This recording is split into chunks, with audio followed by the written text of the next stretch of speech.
O autor do livro A Paideia, que é o Werner Jaeger, ele tem um outro livro que é bem menor do que esse, que se chama Paideia Grega e Cristianismo Primitivo, que na verdade é a escrita de uma preleção dele, de uma palestra dele numa universidade, onde ele vai, de certa forma, apresentar uma tese bastante interessante, que é a de que existe uma relação entre o humanismo moderno, o humanismo cristão e o humanismo clássico, né? Então, essa perspectiva humanista, ela é entendida como, de certa forma, elementos comuns entre sistemas universais como a filosofia grega e o cristianismo.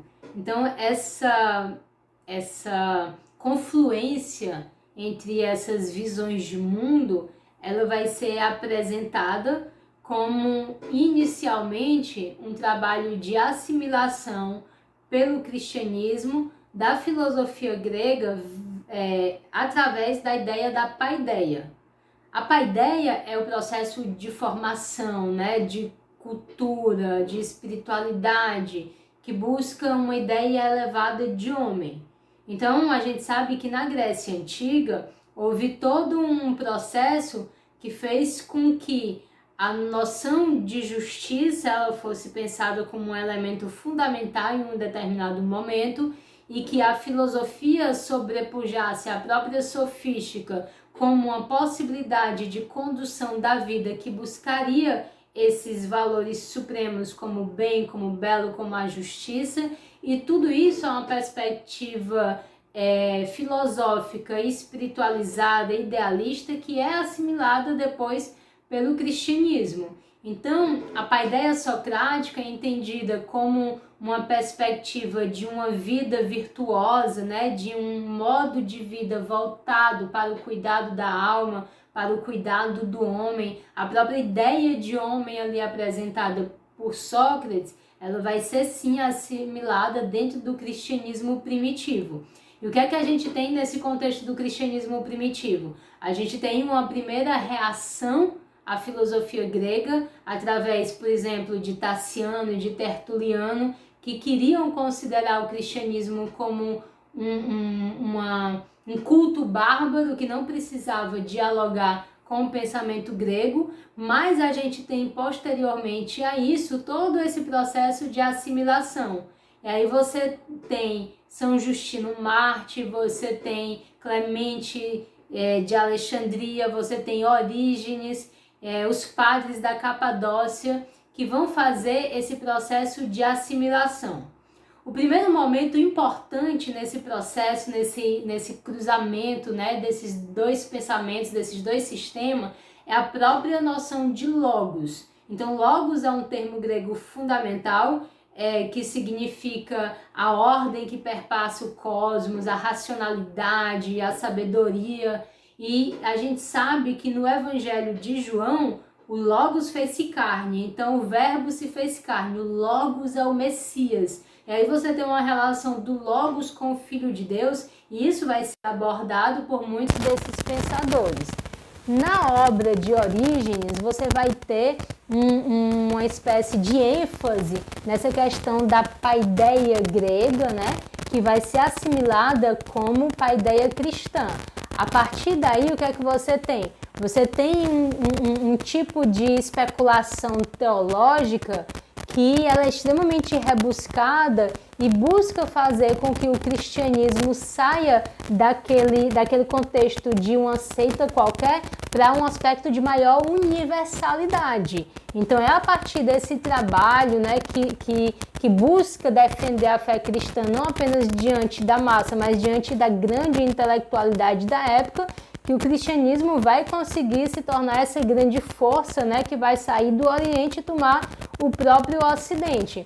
Então, esse momento, ele é fundamental, esse momento dos padres capadócios, né, e o que é que isso traz de interessante que o Jaeger apresenta? A questão que a paideia, ela se torna agora uma imitação de Cristo.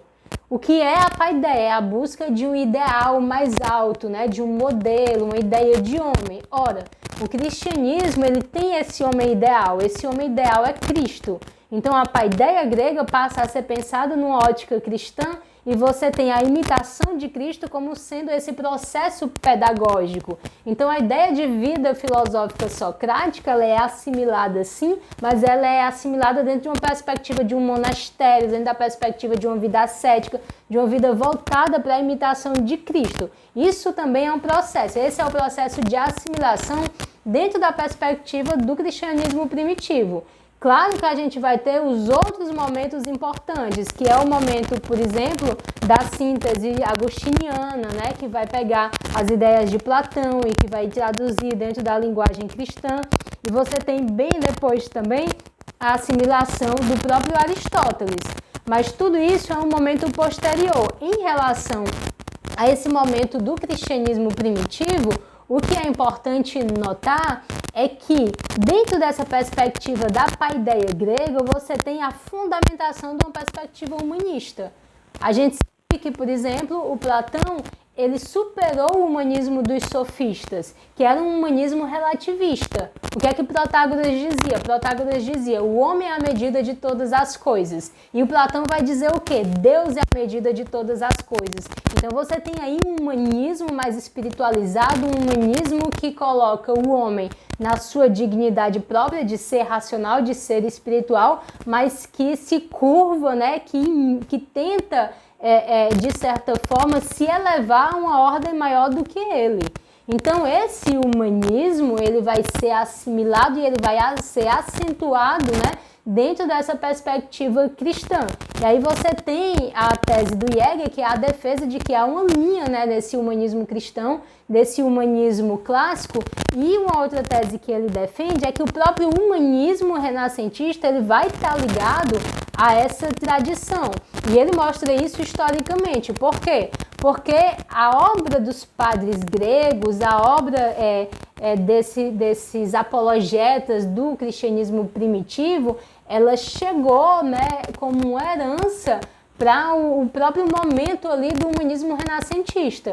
Então ele vai mostrar que esses padres gregos influenciaram, por exemplo, o pensamento do Erasmo de Roterdã, que é conhecido como o grande humanista da modernidade. De modo que, qual é a síntese de tudo isso? A síntese de tudo isso é que essas ideias humanistas, né, elas vão se desenvolvendo na história ocidental e que é possível você recuperá-las, né? Então, atentar que esse nosso legado ocidental, essa nossa civilização socrático, judaico, platônica, cristã, árabe também, porque foi através dos árabes que as obras de Aristóteles chegaram até o São Tomás de Aquino e tudo mais. Então, tudo isso faz parte de um contexto cultural que nos forma e que nos dá essa perspectiva humanista que é tão importante nos dias atuais. Então, resumindo, existe uma relação da filosofia grega com a filosofia cristã, com as ideias humanistas, e tudo isso precisa ser compreendido, precisa ser preservado para que nós entendamos a nossa própria identidade de ocidentais e o que isso significa, para que nós possamos preservar.